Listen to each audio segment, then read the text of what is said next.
ত্র্যম্বকম যজামহে সুগন্ধিং পুষ্টিবর্ধনম উর্বারুকমিব বন্দনান মৃত্যুর্মুক্ষীয়মামৃতাৎ। আগামীকাল যে সোমবার সেটা শ্রাবণ মাসের তৃতীয় সোমবার। আপনারা তো সবাই জল ঢালছেন শিবের মাথায়। আপনারা কি জানেন শিবের মাথায় আমরা কেন জল ঢালি, কারণটা কি, শিব পুরাণে কি আছে এই ব্যাপারে সবটাই বিস্তারিত আজকে এই ভিডিওর মাধ্যমে আপনারা জানতে পারবেন। আপনারা সবাই জল ঢালছেন কিন্তু কারণটা কিন্তু জানেন না, তা কারণটাই আজকে আপনারা জানবেন। আপনারা পাশে থাকুন, সাথে থাকুন, আমার চ্যানেলটা দেখতে থাকুন। এরকম আরও নতুন নতুন ধরনের ভিডিও আমি নিয়ে আসবো আপনাদের জন্য। আর আজকে এই চ্যানেলে নতুন হয়ে থাকলে অবশ্যই কিন্তু চ্যানেলটা সাবস্ক্রিপশন করে রাখবেন, তাহলে এই ধরনের মোটিভেশন, ইনফরমেশন এবং ধর্মীয় বিষয়ক ভিডিওগুলো আপনারা পেয়ে যাবেন। আর অল বাটনে প্রেস করে রাখবেন, তাহলে ভিডিও দিলেই আপনারা নোটিফিকেশান পেয়ে যাবেন। আর লাইক, কমেন্ট, শেয়ার করতে কখনোই ভুলবেন না, কারণ কমেন্ট আর লাইক আমাকে উৎসাহ দেয় কাজের জন্য। আর হর হর মহাদেব লিখে কমেন্টে তারপরে যাবেন। প্রচণ্ড মারাত্মক বিষ নিজের দেহে ধারণ করার ক্ষমতা ছিল একমাত্র দেবাদিদেব মহাদেবের। তিনি সকল দেবতা এবং অসুরদের অনুরোধ মঞ্জুর করেছিলেন এবং সেই বিষ পান করেছিলেন। এই বিষ যদি তার শরীর জুড়ে ছড়িয়ে পড়তো তাহলে তাকে তীব্র কষ্টের যন্ত্রণা দিত। তাই ভোলেনাথকে যন্ত্রণা থেকে বাঁচাবার জন্য দেবী পার্বতী তার গলায় হাত রেখে বিষ শরীর জুড়ে ছড়িয়ে পড়ার আগেই তা রোধ করে দিয়েছিলেন। আপনারা এই যে শিবলিঙ্গে জল ঢালেন, শিবরাত্রে বলুন বা এই যে আমরা শ্রাবণ মাসেও জল ঢালি, সেক্ষেত্রে তার নেপথ্যে রয়েছে একটি পৌরাণিক কাহিনী। সেটাই আজকে আপনারা এই ভিডিওর মাধ্যমে জানতে পারবেন। পুরাণে স্বয়ং ভগবান শিবই এই কাহিনী বর্ণনা করেছিলেন।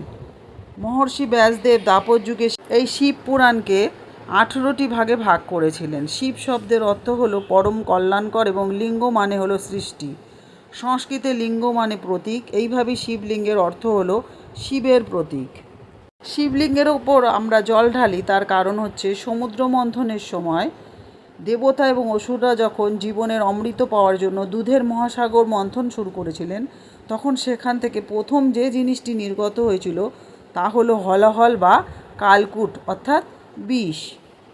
অন্য আরেকটির মতে যেহেতু বাসুকী সাপকে দড়ির মতো ব্যবহার করে সমুদ্র মন্থন করা হয়েছিল, সেজন্য অমৃত বেরিয়ে আসার আগে বাসুকী সাপের মুখ থেকে বেরিয়ে এসেছিল বিপুল পরিমাণ বিষ। এটি ছিল একেবারে প্রাণঘাতী একটা গরল বা তরল।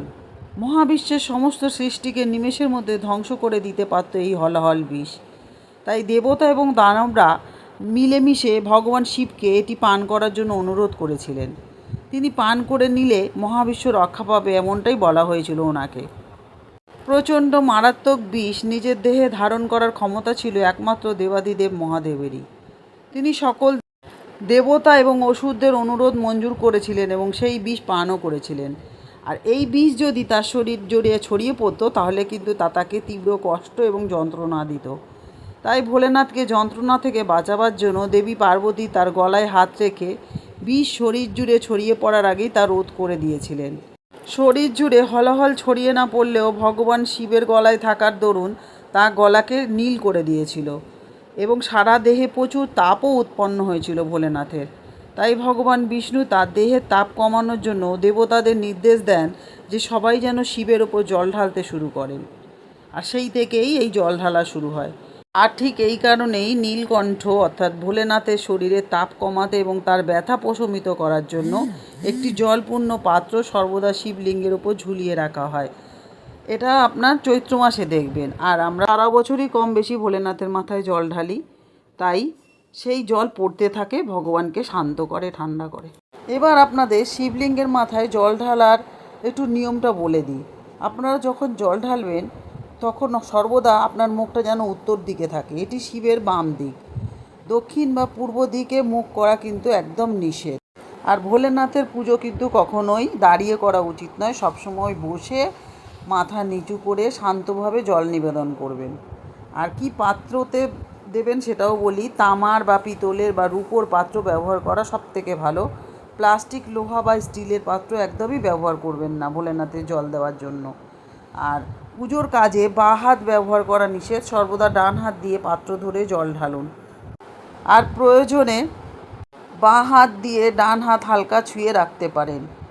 শিবের উদ্দেশ্যে শাক দিয়ে জল কখনোই ঢালবেন না। অনেকে শঙ্খে দিয়ে জল ঢালে, সেটা কিন্তু একদম উচিত নয়।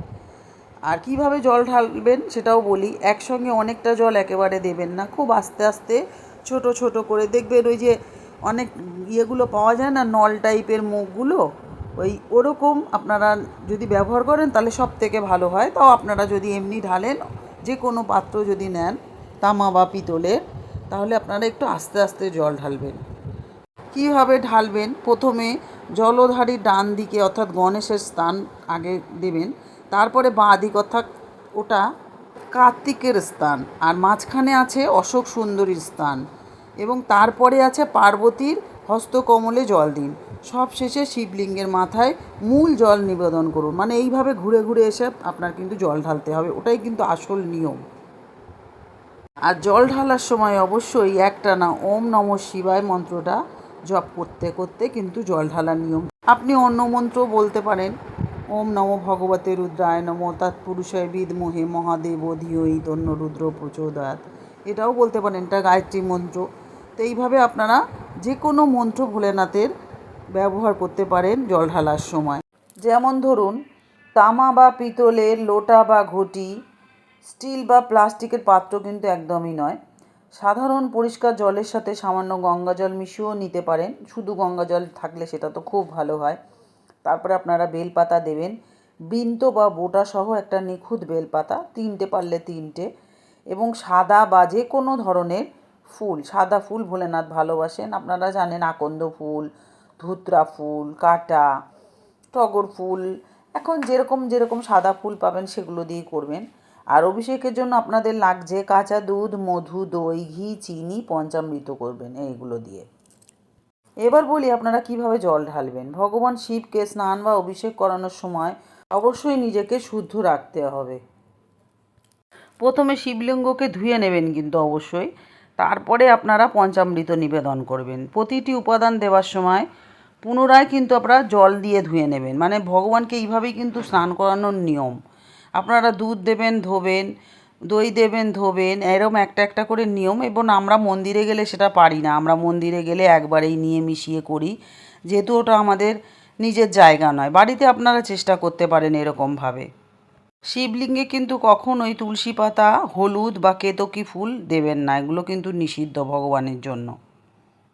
সব কিছুই তো বললাম, এবার একটু টাইমটা বলে দিই, কোন সময়টা ভগবানকে জল ঢালার জন্য সবথেকে ভালো। সেটা হচ্ছে শিবের মাথায় জল ঢালার সময় আপনারা দেখবেন ভোরবেলায় যদি ঢালতে পারেন সবথেকে ভালো, 5টা থেকে বেলা 11টার মধ্যে হলে সবথেকে ভালো হয়। আমরা যারা পারি না তারা কিছু করার নেই, কিন্তু নিয়ম হচ্ছে এটা। আর বিশেষ তিথি যেমন শ্রাবণ মাস, শিবরাত্রি, সেগুলোর সময় আপনারা সারাদিন জল ঢালতে পারেন। এই সময় কোনো বাধা নেই, শ্রাবণ মাস বলুন বা চৈত্র মাস বলুন বা শিবরাত্রি বলুন, যখনই হোক এইসবের সময় বাধা নেই, কিন্তু নর্মাল সময় কিন্তু আপনাকে এই টাইমটা মেনটেন করতে হবে। আর একটা কথা মাথায় রাখবেন, সন্ধেবেলায় জল না ঢেলে ভগবানকে প্রদীপ, ধূপ, ফুল এসব দিয়ে ভগবানকে পুজো করতে পারেন।